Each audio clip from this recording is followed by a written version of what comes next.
Alhamdulillah wa salatu wa salam ala rasulillah ma ba'd. The question is asking here about istisna. Istisna. We've talked about istisna before on separate posts, but this is when the description of an item is sold. The item doesn't exist yet. So what is being sold is the description itself. A person goes into the shop and orders a pizza. The description is what is being sold. So a 12-inch pizza with chicken and sweet corn on it. It's going to take 10 minutes to make. How much is it going to cost? £7. There you go. There's the money. The item doesn't exist yet. This is different to the item existing and selling what you don't own. And the reason why there is a difference is because the Sharia has made it easy for people then to trade. If the item exists and you are able to take possession of it, then you must do so before you sell it. What excuse do you have? But if the item does not exist yet, who are you making the item for? No one. The customer hasn't come to you yet.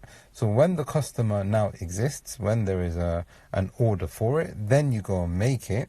You can see how now there is ease in the Sharia. So we can't conflate the two.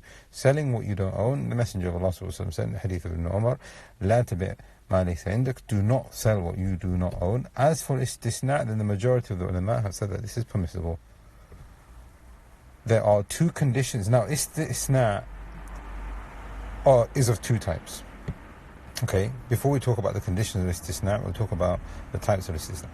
Istisna is of two types. There's istisna, which is just known as normal istisna. And with the contemporary ulama, there's another one which is known as al-Istisna al-Mawazi.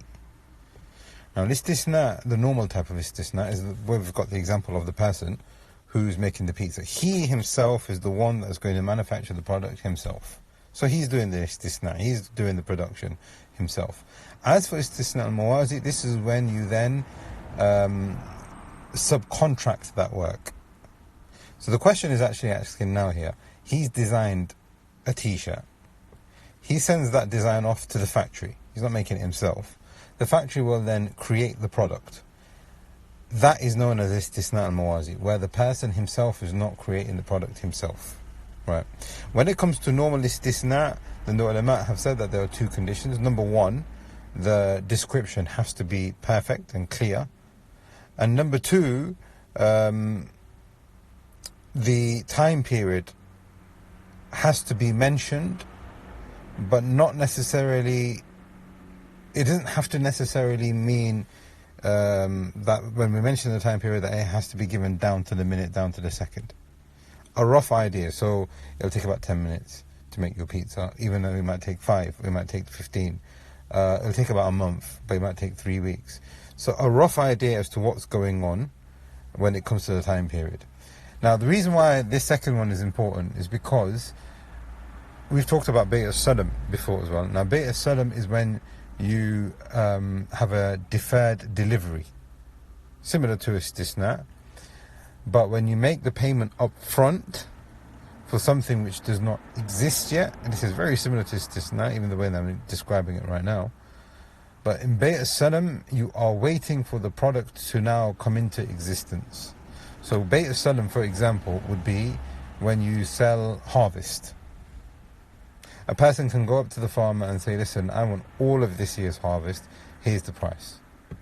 So now, the reason why the second one is important is because if the time period is not, if the time period is exact, then the Hanafis have said there is no difference between istisna and Bayt al-Salam. So we'll give it the ruling of Bayt al-Salam.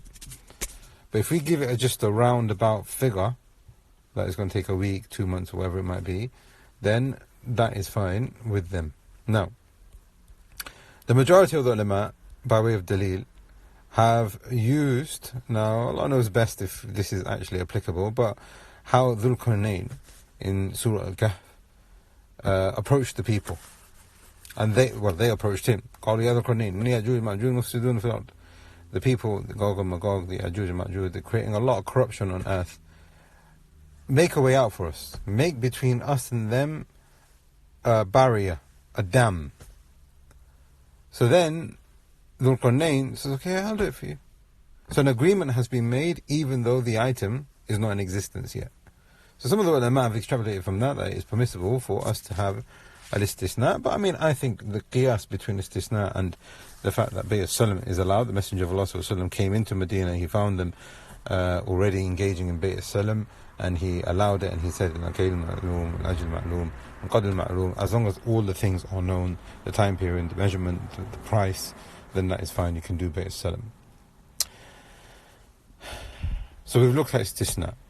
Here the question is asking about istisna and muwazi. He sends off the print, he sends off the design for the t-shirts to be printed. He's actually asking here, is that allowed, number one? And then the second question is, can I then arrange for the factory to deliver the item directly to the customer, or do I need to take possession of it? Now, when it comes to istisna and muwazi, the ulama have said that there are 4 conditions. Number one, the description is known, so it's the same as that normal istisna, what we mentioned before, that the description is known.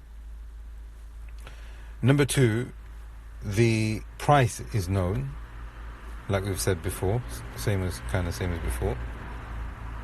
Number 3, the manufacturer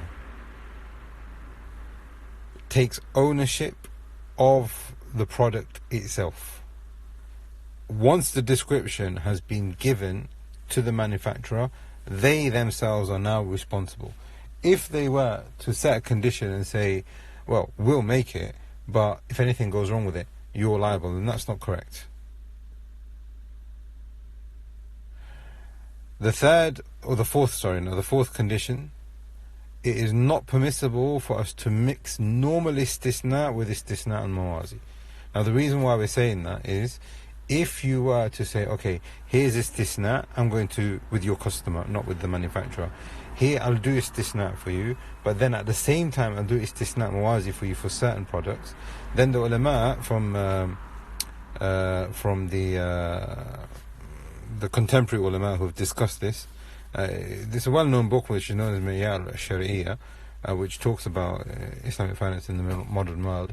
They have said that's not allowed, and the reason why is because either that involves riba or opens the door for riba. Why? Because the customer comes to you and says, okay, I'm making payment for this, but then I'm making payment for that. Then he owes you something without, or you owe him something without getting something in return, or he could owe you something without getting something in return.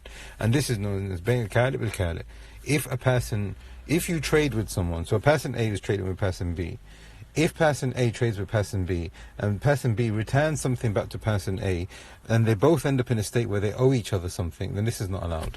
This is a form of riba. Right. What is now connected to al-Istisna al-Muwazi? Now this is coming to the point here, the second question. So the first question has been answered. Can you then subcontract the work to the contractor, to the manufacturer? They're now going to make the t-shirts, not yourself. That's okay with those 4 conditions. But can you appoint them to be an agent as well as do istisna at the same time? And the answer to that question is yes.